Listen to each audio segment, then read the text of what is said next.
Bismillahirrahmanirrahim. Baik, bismillah Ustaz.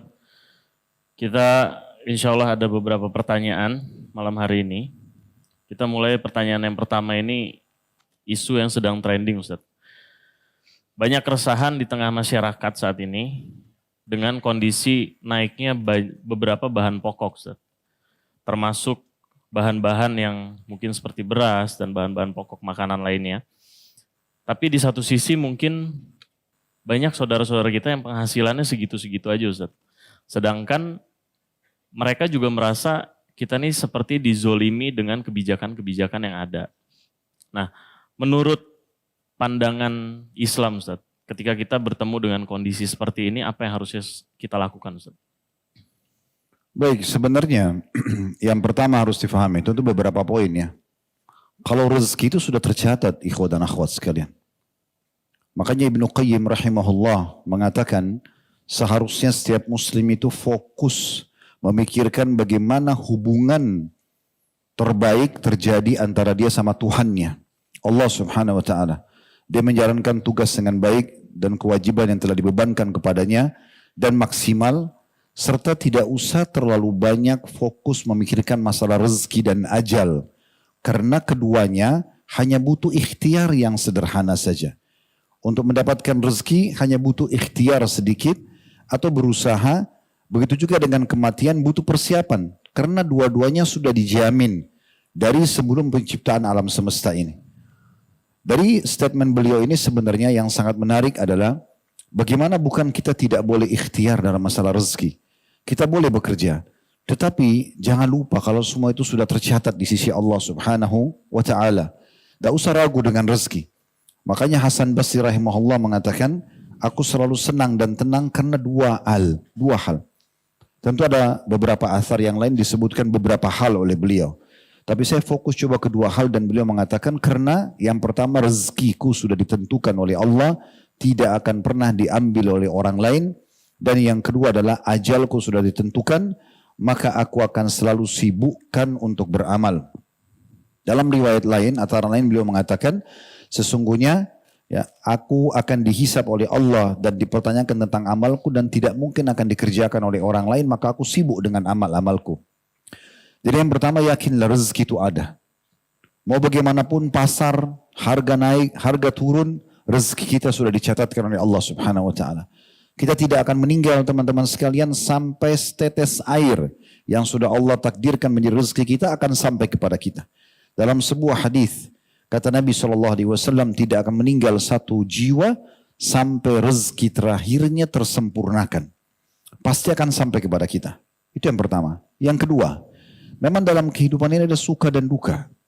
Tidak semuanya adanya suka. Kita memang akan ada nikmat supaya kita bersyukur, ada cobaan supaya kita bersabar. Cobaan macam-macam. Ada orang cobaan di dirinya dengan penyakit, ada orang cobaan dari orang sekitarnya, pasangan hidupnya, mertuanya, orang tuanya, kerabatnya, iparnya dan seterusnya. Ada orang mungkin cobaannya dengan teman-teman terdekatnya. Dan sekian banyak contoh-contoh dalam masalah ini dari kehidupan Nabi SAW dan seterusnya. Semua orang akan diuji. Ada juga ujian masyarakat dari pemimpinnya, ada ujian pemimpin dari masyarakatnya. Maka hal-hal yang seperti ini ujian dari Allah subhanahu wa ta'ala. Tugas kita bersabar. Bagaimana caranya bersabar? Menerima dulu keputusan Allah subhanahu wa ta'ala sebagai sebuah ujian sambil kita ikhtiar. Kita coba luruskan kalau itu memang salah, kalau ada kezaliman. Kita memohon kepada Allah subhanahu wa ta'ala agar kezaliman ini diangkat. Sebagaimana sabda Nabi SAW. Dalam sebuah hadis yang sahih, kalau seandainya kalian dikaruniai oleh Allah pemimpin yang zalim, maka apa yang kalian diberikan, ambillah.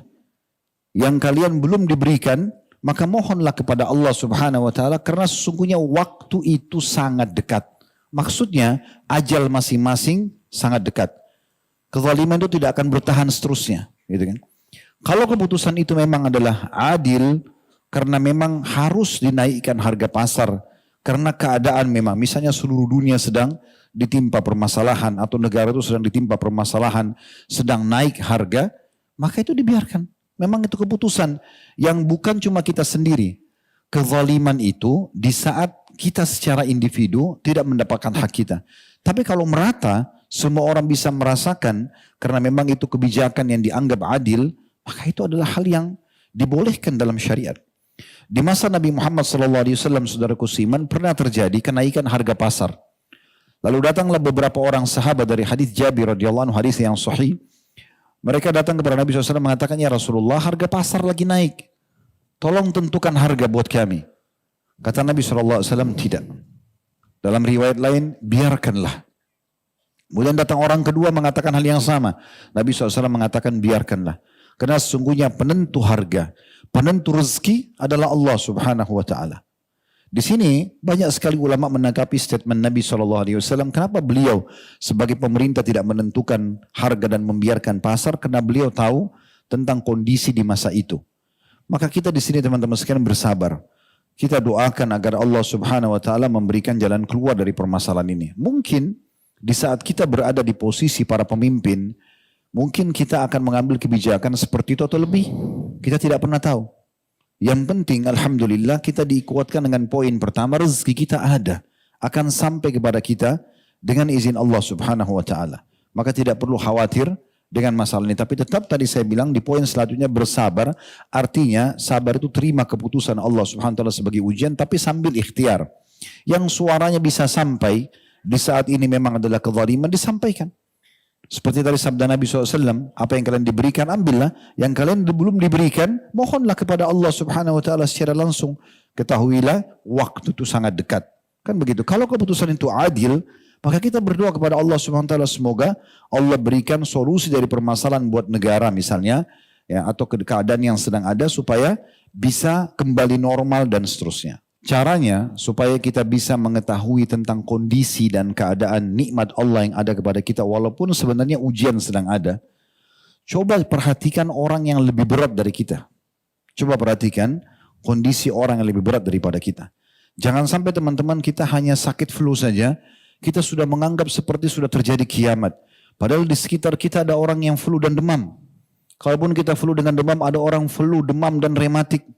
Ada orang stroke. Ada orang yang sekarang di masa ini, saya terus mengikuti keadaan teman-teman kita di Gaza, mereka makan rumput, gak ada makanan. Rumput, mereka cabut rumput, mereka makan. Sisa-sisa makanan yang sudah tidak layak dimakan, makanan-makanan hewan, mereka ambil. Karena tidak bisa lagi hidup.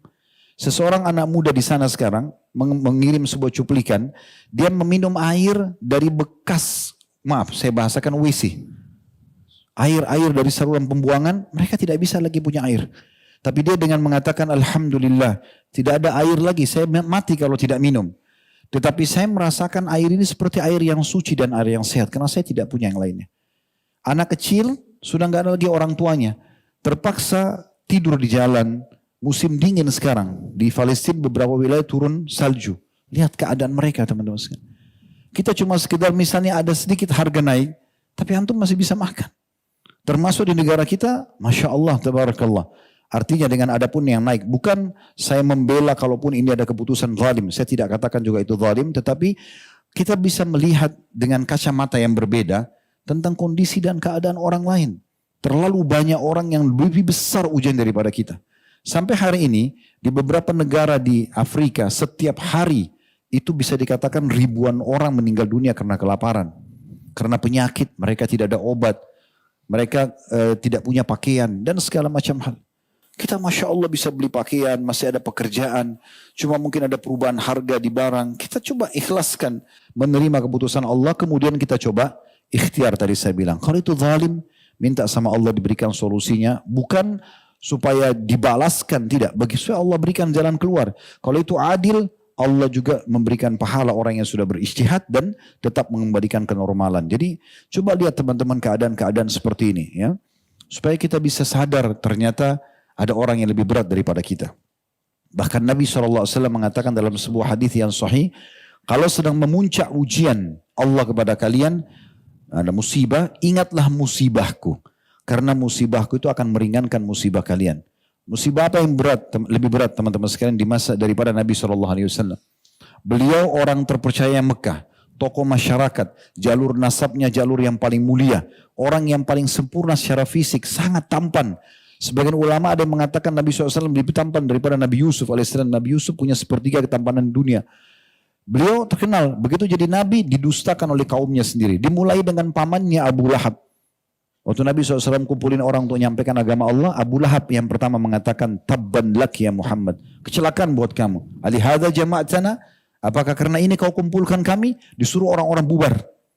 Waktu Nabi SAW ingin berdakwah ke kota Taif, dalam beberapa asar disebutkan, yang menyusul ke kota Taif untuk menyampaikan masyarakat Taif dan tokoh masyarakat untuk menolak dakwah Nabi SAW, itu Abu Lahab, paman beliau sendiri. Dan seterusnya. Waktu Nabi SAW hijrah ke Madinah, yang menjual dan mengambil rumah Nabi SAW, yaitu rumah Khadijah, termasuk rumah besar di Mekah, itu sepupunya sendiri. Saudaranya Ali bin Abi Thalib. Dan seterusnya. Cukup banyak ujian. Kemudian di masa hidup beliau meninggal istrinya. Dan dari 7 orang anak yang Allah SWT karuniakan, 6 orang anak beliau meninggal di masa hidupnya. Jadi cuma 1 saja yang hidup di masa hidup Nabi SAW. 3 anak laki-lakinya, Al-Qasim, Abdullah, dan Ibrahim meninggal di masa hidup beliau. 3 anak laki-laki. Kemudian dari 4 anak perempuannya, Ruqayyah, Ummu Karthum, dan Zainab meninggal di masa hidup beliau. Kemudian tersisa Fatimah. Setahun setelah Nabi SAW meninggal, baru beliau meninggal radhiyallahu anhu majma'in. Ini ujian yang berat. Gitu kan? Ujian yang berat. Bagaimana beliau sudah jadi raja, jadi nabi di Madinah, masih ada kaum munafikin yang menghina-hina beliau. Terlalu banyak contoh kalau kita ingin cari. Nabi SAW juga sakit, disakiti juga oleh orang lain. Jadi jangan kita berpikir teman-teman hidup ini, walaupun kita sudah berusaha maksimal menjadi orang baik, lalu tidak ada yang memusuhi kita. Nggak mungkin. Itu mengkhayal. Sehebat apapun antum menjaga tutur kata antum, sikap antum, pasti ada saja orang yang mencari permasalahan. Itu terjadi pada Nabi Muhammad SAW. Kan gitu. Saya pernah berbagi cerita kan. Saya kadang-kadang kalau lagi ingin melunakkan hati lebih jauh, ingin menambah keimanan, seringkali saya dengar tilawah imam-imam Masjid Haram. Satu waktu saya pernah dengar Syekh Abdullah Juhani, Dr. Abdullah Juhani, suaranya sangat bagus, Masya Allah menurut saya.